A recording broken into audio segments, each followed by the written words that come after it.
बाबा का ढाबा। शहर के घंटाघर के पास एक बूढ़ा बूढ़ी एक छोटा सा ढाबा चलाते थे। दोनों एक दूसरे का सहारा थे और किसी तरह अपना पेट पाल रहे थे, लेकिन महंगाई ने उनका जीना मुश्किल कर दिया था। आज सुबह से सिर्फ 2 ग्राहक आए हैं और शाम के 5 बज गए हैं। कुछ समझ में नहीं आ रहा कि क्या करें।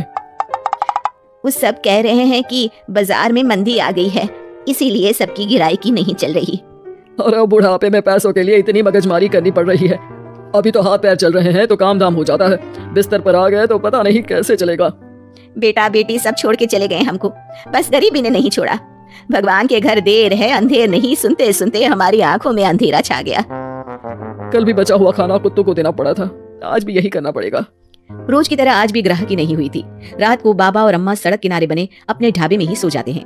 अगले दिन सुबह सुबह ही एक ग्राहक आ जाता है। बाबा जरा एक चाय और एक कचौरी तो देना। जी भैया, अभी गर्मा गर्म कचौरी तल के दे रहा हूँ। एक ही चाहिए बेटा? आपके साथ आई मैडम जी नहीं खाएंगी क्या? नहीं, मैं ये सब रोड की चीजें नहीं खाती हूँ, आप इन्हें ही खिला दो। और जल्दी करो ना, रितेश मूवी जाने के लिए लेट हो रहा है। अरे बाबा, लाल चटनी ज्यादा डालना। हाँ, लेकिन उसके बाद फिर पूरे दिन कोई ग्राहक नहीं आता और फिर से सारा खाना वेस्ट हो जाता है। ये सिलसिला कई दिनों तक चलता है और तभी एक दिन एक लड़का वहाँ अपना मोबाइल लहराते हुए पूछता है, हेलो दोस्तों, कैसे हैं आप सब? ठीक ही होंगे, मैं भी ठीक हूँ। और आज हम हैं किशनगंज के बाबा के ढाबे पर। चलिए देखते हैं कि बाबा क्या क्या बनाते हैं। बाबा, तो आज क्या खास बनाया है आपने? अरे भैया जी, आज ये समोसे बनाए हैं, कितने बांध दूं आपको? हाँ भैया जी, लाल चटनी के साथ बहुत अच्छे लगेंगे, ले लीजिए ना। ये देखिए दोस्तों, समोसे को बांध कर दिखा रहे हैं और ये लाल चटनी को देख के तो मुंह में पानी आ गया। आज तो मजा आ जाएगा, आइए चखते हैं दोस्तों। लड़का समोसा चखते ही तारीफों के पुल बांध देता है। वाह वाह वाह, मजा आ गया, इतना अच्छा समोसा मैंने तो कभी नहीं खाया। आपको यहाँ जरूर आना चाहिए और ये समोसा जरूर खाना चाहिए। और एक चीज, ये देखो, ये रोड साइड पर इनका ढाबा है, इनकी हेल्प तो होनी ही चाहिए। अच्छा, वैसे और क्या क्या बनाते हैं आप? बेटा पराठे मैगी सब बनाते हैं। वाह वाह, इतना अच्छा खाना बनाते हो, बहुत भीड़ होती होगी। अरे नहीं बेटा, कोई नहीं आता हमारे ढाबे पे, पैसे पैसे को तरस गए हैं। अरे आप रो क्यों रही हैं? रोइए मत, क्या हो गया है? अरे बेटा, कुछ बिकता ही नहीं है, आधे भाव में चीजें बेच रहे हैं, प्यार से बना रहे हैं फिर भी। तो आप दोनों ही हैं, कोई बच्चे बच्चे नहीं है क्या आपके? अरे बेटा, जो है वो हमें छोड़ के कहीं चला गया है, उसके कारण ही हमें ऐसे दिन देखने पड़ रहे हैं। जो थोड़ा बहुत पैसा हमने इस ढाबे से बनाया था वो सब लेकर भाग गया था। ओह, देखिए आप चिंता मत करिए, मैं आपका वीडियो सोशल मीडिया पर डालने वाला हूँ और फिर देखना कितनी जल्दी लोग आपकी मदद के लिए आगे आएंगे। वो लड़का अपने कैमरा से बाबा के ढाबे का वीडियो बनाता है और सोशल मीडिया पे शेयर कर देता है। वीडियो बहुत तेजी से वायरल हो जाता है और कुछ ही घंटों में वीडियो में दिए अकाउंट में करीब 1 लाख रुपए जमा हो जाते हैं। लड़का अगले दिन फिर ढाबे पे जाता है। बाबा आप रोइए मत, पब्लिक ने आपका सारा दुख दूर कर दिया है, आपके खाते में 1 लाख रुपए आ गए हैं। अब टेंशन लेने की कोई बात नहीं है, टेंशन भूल जाइए और मजे कीजिए।